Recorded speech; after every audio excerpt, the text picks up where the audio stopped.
Welcome students. आज हमारा point फल का विकास रहेगा। कल हमने बीज का विकास पढ़ा था या बीज का परिवर्तन पढ़ा था। आज हम फल के बारे में देखेंगे कि फल का निर्माण या विकास या डेवलपमेंट कैसे होता है। तो देखिए, फल का विकास है या फल का निर्माण है वो अंडाशय से होता है। किससे होता है? अंडाशय से। ऐसा एक मैं डायग्राम बना रहा हूँ, इसको बोलते हैं अपन एक अंड जायांग का डायग्राम है। क्या एक जायांग है? हाँ, कैसा है? एक अंड एक अंडप वाला। ठीक है, तो इसमें ये जो नीचे वाला भाग होता है इसको अपन बोलते हैं अंडाशय। और अंडाशय के अंदर क्या लगे रहते हैं? ये होते हैं बीजांड।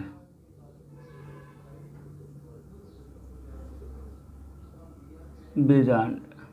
तो इस अंडाशय पादप में, तो आवृतबीजी पादप में अंडाशय से फल का निर्माण होता है। और बीजांड से बीज का, ये कल अपन एक पढ़ा भी था, बीजांड से बीज का और अंडाशय से फल का निर्माण होता है। तो आवृतबीजी पादप में, आवृतबीजी पादपों में अंडाशय से फल का निर्माण होता है। यानी किसे? अंडाशय से। अब अंडाशय से फल का निर्माण होता है और अंडाशय की जो ये भित्ति होती है, अंडाशय की भित्ति, अंडाशय भित्ति से फल भित्ति का निर्माण होता है। यानी लिख सकते अपन, अंडाशय की भित्ति से फल भित्ति, फल भित्ति जिसे बोलते अपन पेरिकार्प। पेरिकार्प, पेरिकार्प अंडाशय की भित्ति से फल भित्ति का निर्माण होता है। निर्माण होता है, यानी अंडाशय की जो भित्ति है उसे फल भित्ति का निर्माण होता है। इसके अलावा अपन कह सकते हैं कि ये जो अंडाशय की भित्ति से फल भित्ति का निर्माण होता है तो इसके लिए कुछ हार्मोन्स होते हैं। अब वो कहाँ? अपन कह सकते हैं कि जो आपका अंडाशय है, अंडाशय में और बीजांड में, यानी अंडाशय भाग में और बीजांड में कुछ हार्मोन्स होते हैं। उन हार्मोनों के प्रभाव से आपकी जो अंडाशय की भित्ति है वो फल भित्ति का निर्माण कर लेती है। यानी आप कह सकते हो अंडाशय तथा बीजांड में पाए जाने वाले हार्मोनों के प्रभाव से, हार्मोनों के प्रभाव से अंडाशय भित्ति से फल भित्ति का निर्माण होता है।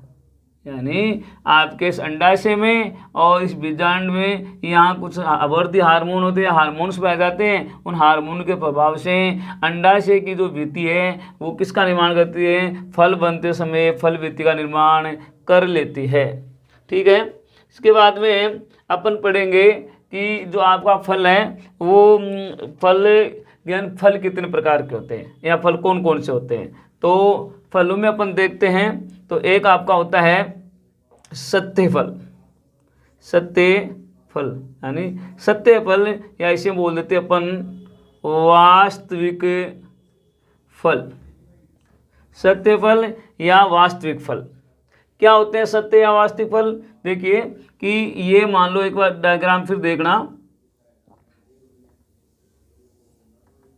ये अंडाशय,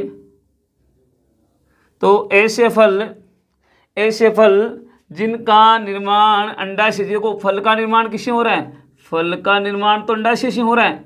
तो वे फल जिनका निर्माण अंडाशय से होता है, तो ऐसे फलों को क्या बोलते हैं? सत्य फल बोलते हैं। यानी सत्य या वास्तविक फल कौन से होते हैं? ऐसे फल या वे फल, ऐसे फल जिनका निर्माण, ऐसे फल जिनका निर्माण अंडाशय से होता है। यानी ऐसे फल जिनका निर्माण अंडाशय से होता है सत्य फल कहलाते हैं। सत्य या वास्तविक फल कहलाते हैं। जैसे इनके एग्जाम्पल के रूप में आप लोगे तो चना, मटर, आम, या इनके अलावा जितने भी फल हैं जिनका अंडाशय से निर्माण होता है उनको बोल देते हैं अपन सत्य फल। सत्य फल के बाद में जो दूसरा प्रकार का जो फल होते हैं, दूसरे प्रकार के फल, उन्हें बोल देते हैं असत्य फल। कौन से फल? असत्य फल। तो देखिए अगला हमारा रहेगा असत्य फल। असत्य या ओब्लिक लगाओ, आभासी भी बोलते हैं, आभासी फल। असत्य या आभासी फल क्या होते हैं? असत्य आभासी फल यानी जिस प्रकार फल का निर्माण अंडाशय से होता है वो तो सत्य फल है, लेकिन कुछ फल ऐसे होते हैं जिनका निर्माण अंडाशय से नहीं होता। अंडाशय के अलावा पुष्प के अन्य भागों से अगर फल का निर्माण होता है तो उसे बोलते हैं असत्य या आभासी फल। यानी अपन क्या कहेंगे? ऐसे फल जिनका निर्माण अंडाशय से न होकर, ऐसे फल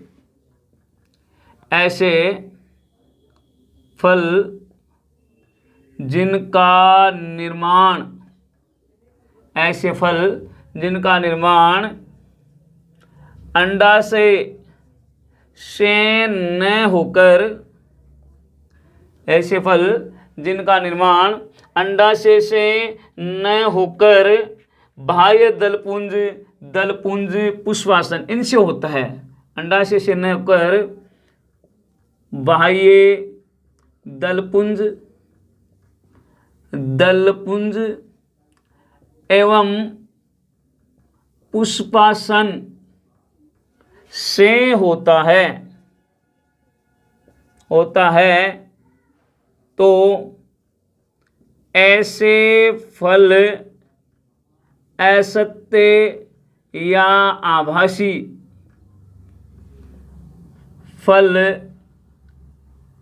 कहलाते हैं। यानी इनमें क्या होता है? सत्य फलों में नॉर्मली फल का निर्माण अंडाशय से होता है, लेकिन अंडाशय से न होके और आपके अन्य भाग जैसे बाह्य दलपुंज है, मेन तो क्या है?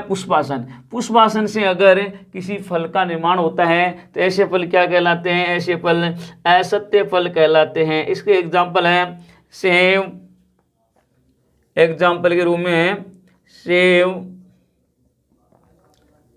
रस भरी,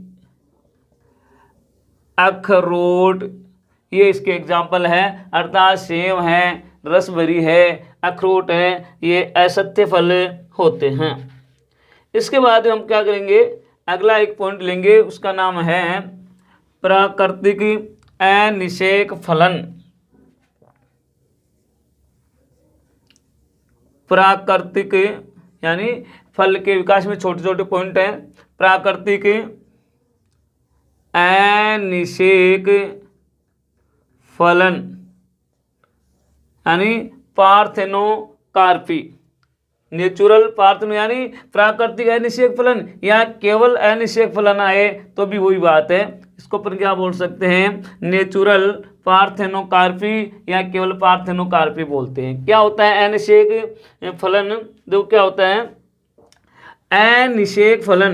यानी बिना निषेक या निषेचन के, यानी ऐसे पौधे जिनमें बिना निषेचन के ही फल का निर्माण होता है, तो इस प्रकार के इस प्रक्रिया को अनिषेक फलन कहते हैं। यानी ऐसे पौधे जिनमें बिना निषेचन के ही फल निर्माण की प्रक्रिया को अनिषेक फलन कहते हैं।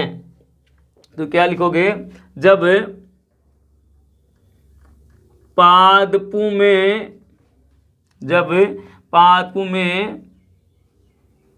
बिना निषेचन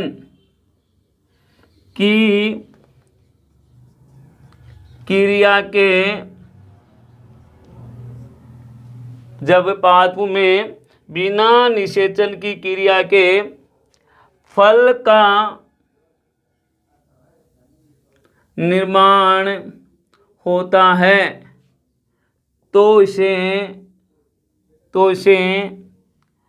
अनिषेक फलन कहते हैं। यानी एक बार फिर देखना, जब पादपों में बिना निषेचन के फल का निर्माण होता है, तो इसे अनिषेक फलन कहते हैं। अनिषेक फलन या प्राकृतिक निषेचन फलन कहते हैं। और होता क्या है, जो पौधे या जिन पौधों में बिना निषेचन के फल बनते हैं, तो इन फलों में क्या होता है, या ऐसे लिखो, इससे प्राप्त फलों में क्या नहीं पाए जाते, बीज नहीं होते हैं।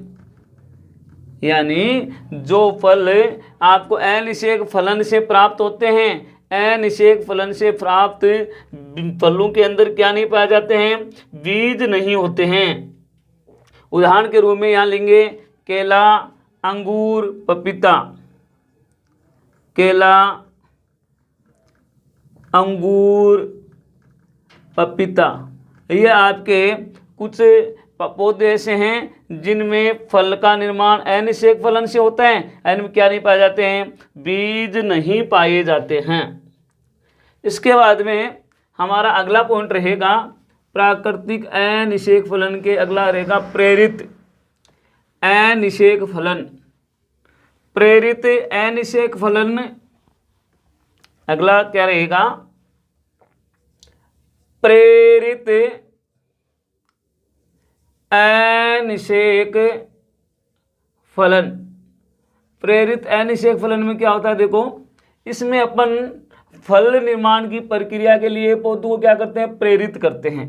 अब प्रेरित कब किया जाता है, कि जब पादपों में पुष्पन की क्रिया हो रही होती है, तो पुष्पन की क्रिया के समय हम पादप की वर्तिकाग्र भाग के ऊपर जो हार्मोन्स होते हैं, हार्मोनों को छिड़क देते हैं या हार्मोन का छिड़काव करते हैं। जैसे ऑक्सिन है, जिब्रेलिन आदि हार्मोन का छिड़काव कर दिया जाता है, जिससे क्या होता है, जिससे आपका अनिषेक फलन के द्वारा फलों का निर्माण होता है। यानी क्या होता है, जिस समय पौधे में पुष्पन की क्रिया हो रही होती है, जिस समय पुष्पों में, जिस समय पादपों में पुष्पन की क्रिया हो रही होती है, उस समय पादप हार्मोनों का, उस समय पादप हार्मोनों जैसे कौन कौन से, ऑक्सिन, जिब्रेलिन आदि का छिड़काव कर अनिषेक फलन से फल निर्माण की क्रिया को प्रेरित अनिषेक फलन कहते हैं। क्या होता है कि जब पेड़ पौधे में पुष्पन की क्रिया हो रही होती है, उसमें क्या करते हैं, जो पादप हार्मोन है जैसे ऑक्जिन है, जिब्रेलिन है आदि का छिड़काव कर दिया जाता है। आदि का छिड़काव करने से उन पुष्पन के बाद में जो फल का निर्माण होता है वो क्या है, वो फल ऐसे फल प्राप्त होते हैं जो बीज रहित होते हैं। कैसे होते हैं, बीज रहित होते हैं। इसके अलावा अगर आपसे ये कहा जाए कि अनिषेक फलन द्वारा आपको कुछ पौधे ऐसे वो पौधा चुनना है आपको जिसमें अनिषेक फलन करवाना है, प्रेरित अनिषेक फलन करवाना है, तो हम कौन से पौधे को चुनेंगे? तो प्रेरित अनिषेक फलन के लिए जो आपका तरबूज होता है, तरबूज को अपन जब खाते हैं तो तरबूज के अंदर बीज ज़्यादा होते हैं। बीज ज़्यादा होने की वजह से उसका स्वाद है वो अरुचिकर हो जाता है। तो अगर आपको कहा जाए कि आप किस पादप में प्रेरित अनिषेक फलन करवाना पसंद करोगे तो कौन सा होगा? तरबूज। यानी तरबूज में अगर प्रेरित अनिषेक फलन करवा के ऐसा तरबूज बनाया जाए जो बीज रहित हो तो इसका जो स्वाद है और ही ज़्यादा बढ़ जाता है। इसके बाद में हमारा जो अगला पॉइंट है वो रहेगा पीडी एकांतरण। अगला कौन सा रहेगा? पीडी एकांतरण। पीडी एकांतरण को बोलते हैं alternation of generation.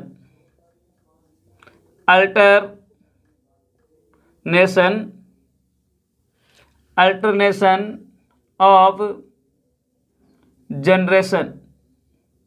Alternation of generation, पीडी एकांतरण। देखिए जो आवर्तबीजी पादप होते हैं, आवर्तबीजी पादपों के अंदर क्या होता है कि उनके जीवन चक्र में दो अवस्थाएं पाई जाती है। यानी आवर्तबीजी पादपों के जीवन चक्र में, आवर्तबीजी पादपों के जीवन चक्र में दो अवस्थाएं पाई जाती है। नंबर एक अवस्था को तो बोलते हैं अपन बीजाणुद्विद अवस्था, और दूसरी होती है वो होती है युग्मकोद्विद अवस्था। यानी दो अवस्थाएं पाई जाती है, एक का नाम है बीजाणुद्विद अवस्था, एक का नाम है युग्मकोद्विद अवस्था। अब होता क्या है कि जो आवर्तबीजी पादप है उनके जीवन चक्र में ये दोनों अवस्थाएं एक के बाद एक क्रम में आती रहती है, तो इसे क्या बोल देते हैं? पीडी एकांतरण। तो जो पीडी एकांतरण की परिभाषा क्या हो जाएगी? आवर्तबीजी पादपों के जीवन चक्र में आवर्तबीजी पादपों के जीवन चक्र में बीजाणुद्विद एवं युग्मकोद्विद अवस्थाएं एक के बाद एक, यानी एकांतर, एक के बाद एक आती रहती है। इसे ही क्या कहेंगे? इसे ही पीडी एकांतरण या अल्टरनेशन ऑफ जनरेशन कहते हैं। यानी आप जो पादप होते हैं उनके जीवन चक्र में ये जो ऊपर मैंने बताया ये दो अवस्थाएं पाई जाती है, दोनों अवस्थाएं एक के बाद एक आती रहती है। यानी बीजाणुद्विद आ गई, उसके बाद में युग्मकोद्विद, इसके बाद में ये, तो इसके बाद में ये, यानी एक के बाद एक ये अवस्थाएं आती रहती हैं, तो इसे बोल देते हैं पीडी एकांतरण।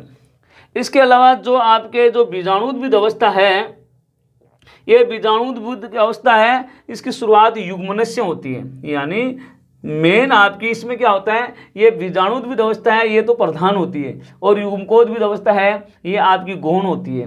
इसके अलावा जो ये बीजाणुद्विद अवस्था है ये स्वपोषी होती है। युग्मकोद्विद अवस्था है ये हालांकि अपन प्रथम लेसन में पढ़ चुके हैं, युग्मकोद्विद अवस्था है ये बीजाणुद्विद अवस्था पर क्या रहती है? निर्भर रहती है। इसके बाद में ये बीजाणुद्विद अवस्था ये दीर्घजीवी होती है। दीर्घकालीन होती है, और युग्मकोद्भिद अवस्था है ये आपकी अल्पकालिक होती है या अल्पजीवी होती है। तो इस प्रकार से ये आपकी आवृतबीजी पादप में दोनों अवस्थाएं होती है। तो इसका जो बीजाणुद्भिद अवस्था है इसका प्रारंभ है वो युग्मनस्य होता है। बीजाणुद्भिद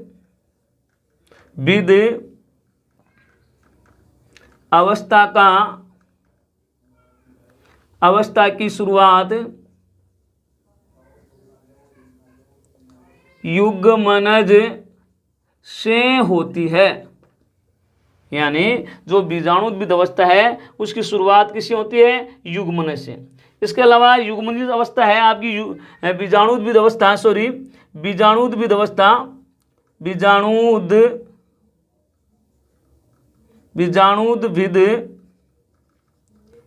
अवस्था जड़ तना पत्तियों में विभेदित रहती है, विभेदित होती है।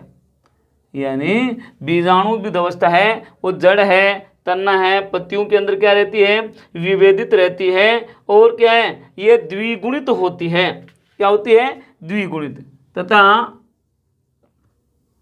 द्विगुणित होती है। इसके अलावा और क्या होता है? जो आपकी बीजाणुद्भिद अवस्था है ये बीजाणुद्भिद अवस्था दीर्घजीवी होती है। यानी बीजाणुद्भिद अवस्था है वो क्या होती है? दीर्घजीवी होती है। दीर्घजीवी होती है और क्या होती है ये? यानी बीजाणुद्भिद अवस्था दीर्घजीवी स्वपोषी भी होती है। तो यह स्वपोषी अवस्था होती है, यानी अपना पोषण है वो खुद ही बनाती है या अपना पोषण खुद ही करती है। इसके बाद में अगर अपने युग्मकोद्भिद की बात करें तो युग्मकोद्भिद अवस्था अगुणित होती है।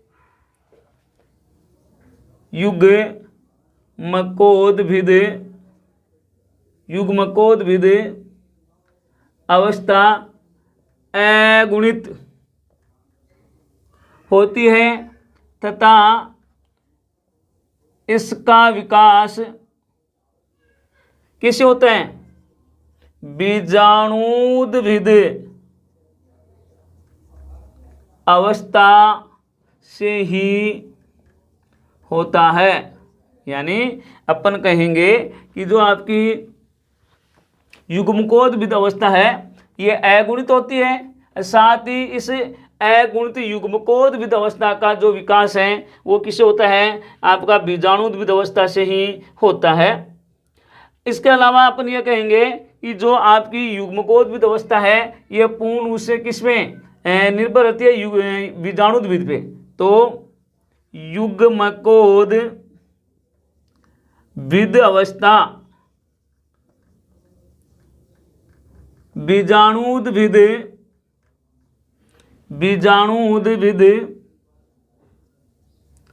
अवस्था पर निर्भर रहती है।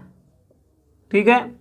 इसके अलावा जो हमारा जो युग्मकोद्भिद अवस्था है ये क्या होती है? अल्पजीवी। यह अल्पजीवी होती है, अल्पजीवी या अल्पकालिक होती है। इसके बाद में अपन कहेंगे कि जो नर युग्मकोद्भिद है, नर युग्मकोद्भिद का निर्माण किसे? परागकण से होता है और मादा युग्मकोद्भिद का निर्माण या विकास किसे होता है? बीजांड से होता है। और इसके अलावा ये कह सकते हैं कि जो बीजाणुविद अवस्था है वो प्रधान होती है, युग्मकोद्भिद अवस्था है वो क्या होती है, गौण होती है। तो इसी के साथ ही आज हमारे छोटे छोटे 5-4 पॉइंट हैं फल के विकास में। जैसे फल के 2 प्रकार, पहले तो फलिकीयपन क्या है भाई, किस का निर्माण होता है, फल का विकास या निर्माण अंडाशय से होता है। इसके बाद में अपने सत्य फल पढ़ा है, सत्य फल पढ़ा। उसके बाद में अपने अनिषेक फलन पढ़ा, प्राकृतिक फिर प्रेरित। उसके बाद में पीडी एकांतरण पीकीटांक 2 आपकी अवस्थाएं होती है, बीजाणुविद अवस्था, युग्मकोद्भिद अवस्था। इस प्रकार से छोटे छोटे पॉइंट थे। आज इतना ही करेंगे। धन्यवाद।